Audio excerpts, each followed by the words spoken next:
ভারতকে শিকল দিয়ে বেঁধে রাখতে চায় ডক্টর মোহাম্মদ ইউনূস।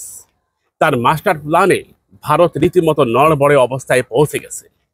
লালমনিরহাট বিমান ঘাঁটি, যেটা ভারতের জন্য গলার কাটা নয়, ভারতের গলার ভিতরে পেরেক ঢুকিয়ে দেওয়ার মতো পরিস্থিতি।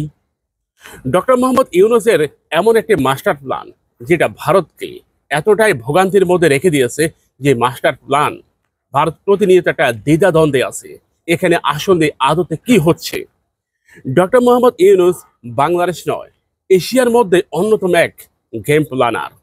কারণ তার এই গেম, তার এই বর্তমান যে প্ল্যান, সেটা প্রতিনিয়ত একটা ধোঁয়াশা। লালমনিরহাট বিমান ঘাঁটি থেকে ভারতে যেতে মাত্র 6 মিনিট সময় লাগে। 6 মিনিটের দূরত্বে ভারত প্রতিনিয়ত একটা দীর্ঘ নিঃশ্বাস ফেলতেছে। কারণ লালমনিরহাট বিমান ঘাঁটি এটা চায়নার মাধ্যমে তত্ত্বাবধান করা হবে। একই সাথে এই বিমান ঘাঁটি রক্ষণাবেক্ষণ করবে বাংলাদেশ সেনাবাহিনী, কিন্তু বিমান ঘাঁটির পুরোটাই থাকবে বাংলাদেশ বিমান বাহিনীর নেতৃত্বে। তার মানে দুটা বাহিনীকে ইউনূস এখানে রেখে দিয়েছেন এবং এই বিমান ঘাঁটিকে পুনরায় আগের মতো সচল করার জন্য ডক্টর মোহাম্মদ ইউনূস ইতিমধ্যে চায়নার সাথে, আমেরিকার সাথে, জাপানের সাথে চুক্তিবদ্ধ হয়েছেন। চিন্তা করে দেখুন, আমেরিকা যাতে এখানে কিছু করতে না পারে কিংবা কিছু বলতে না পারে কিংবা বিধিনিষেধ দিতে না পারে, সে কারণে এটাকে পুনরায় আগের রূপে ফিরিয়ে দেওয়ার জন্য বিশ্বের অন্যতম প্রভাবশালী বিমান ঘাঁটি হিসাবে এটাকে তৈরি করতেছেন আমেরিকা, জাপান, একই সাথে চায়না।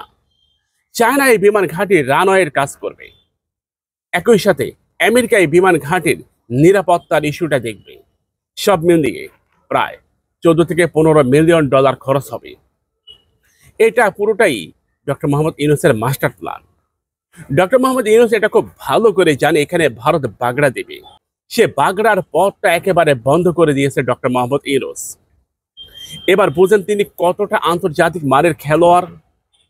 ডক্টর মোহাম্মদ ইউনূসের এই প্ল্যান নরেন্দ্র মোদী বুঝতে পেরেছেন, কিংবা তার প্রশাসন বুঝতে পেরেছে। কথায় আছে, এটা শুধু দেখতে হবে, কথা বলা যাবে না। এখানে যদি 15 থেকে 20 কিংবা 30-40টা ফাইটার জেট থাকে, প্রতিনিয়ত ভারতকে একটা দীর্ঘ নিঃশ্বাস ফেলতে হবে। কারণ বাংলাদেশের চিকেন নেক বলা হয় ফেনী নদীকে, আর ভারতের চিকেন নেক সেটা শিলিগুড়ি করিডোর। এটা আমরা জানি। ভারতের গণমাধ্যমগুলো বলে ফেনী নদী থেকে বাংলাদেশকে বিচ্ছিন্ন করে দিলে চট্টগ্রাম বিচ্ছিন্ন হয়ে যাবে। এটা ভারত বললেও এটা আদতে কখনোই সম্ভব নয়। কারণ ফেনী নদী এটা শুধু নদী নয়, এটা বাংলাদেশের নিরাপত্তার অন্যতম একটা চালিকা শক্তি। ভারত এখানে যদি 10 লক্ষ সৈন্য পাঠায়, তাতেও কোনো কাজ হবে না। কারণ এর এক পাশে বঙ্গোপসাগর রয়েছে, অপর পাশে দুর্গম পাহাড়ি অঞ্চল রয়েছে। একই সাথে ভারত আর সংকটে পড়ে যাবে। ভারত যদি এটা করতে পারতো, অনেক আগেই করতো। ভারত এটা জানে এটা সম্ভব নয়, নট পসিবল। প্রিয় ভাইয়েরা, ভাইয়েরা, লালমনিরহাট বিমান ঘাঁটি এমন একটা বিমান ঘাঁটি হবে, এখানে মিসাইল থাকবে, এখানে এমন কিছু শক্তিশালী রাডার থাকবে যে যে কোনো অবস্থায় ভারতের যে কোনো যুদ্ধযানকে আটকে দিতে পারবে এই রাডার সিস্টেমে। সে কারণে চায়না থেকে, আমেরিকা থেকে উচ্চ প্রযুক্তি সম্পূর্ণ সব সংগ্রহ করা হবে। প্রযুক্তির আব্বা জাপান, সেখান থেকেও প্রযুক্তি সংগ্রহ করা হবে। অর্থাৎ দুবাইয়ের যে বিমানবন্দর রয়েছে, ব্রিটেনের হেথ্রো বিমানবন্দরের মতো অন্যতম এক আধুনিক শক্তিশালী পাওয়ারফুল এক বিমান ঘাঁটিতে তৈরি হবে এই লালমনিরহাট বিমান ঘাঁটি। তার মানে ডক্টর মোহাম্মদ ইউনূস ভারতকে শিকলে বেঁধে দিচ্ছেন। এই শিকলে বাঁধা অবস্থায় ভারত কতক্ষণ নড়াচড়া করতে পারবে? এরই মধ্যে ডক্টর মোহাম্মদ ইউনূস একটা গাছ রোপণ করতেছেন। লালমনিরহাট বিমান ঘাঁটি বাংলাদেশের জন্য একটা সামরিক গাছ। যদি বাংলাদেশ কখনো গ্লোবাল ফায়ার পাওয়ার র্যাঙ্কিং এ বাংলাদেশ যদি কখনো 15, 16, 20-এর মধ্যে চলে আসে, তাহলে চিকেন নেক থেকে ভারতকে এটা করে দেওয়া হবে, বুঝলেন নাই, কাট করে দেওয়া হবে।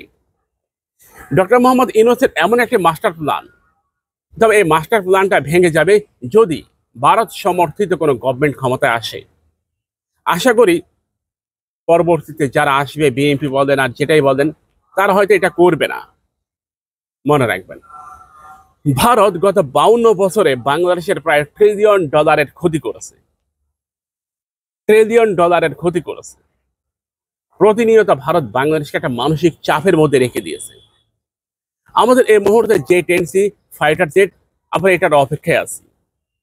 ডক্টর মোহাম্মদ ইউনূস ইতিমধ্যে একটা হেলিকপ্টারের জন্য মুখিয়ে আছেন। তেমনি লালমনিরহাট বিমান ঘাঁটি ভারতের জন্য একটা দা পরিণত হবে। ভারত এটা দেখবে, কিন্তু ভারত কিছু করতে পারবে না। ভারতের সামরিক সক্ষমতা পুরোটাই মিডিয়ার মধ্যে। আমাদের ঊর্ধ্বতন সামরিক কর্মকর্তা কিংবা অন্যান্য যারা আছেন, তারা হয়তো এই বিষয়টা আজ করতে পেরেছেন যে ভারতের পুরো শক্তি মিডিয়ার মধ্যে। ভারতের যুদ্ধ বিমানের কথাই ধরেন, মানদাতা আমলের যুদ্ধ বিমান, রাফায়েল বাদ দিলে ভারতের সব মানদাতা আমলের যুদ্ধ বিমান।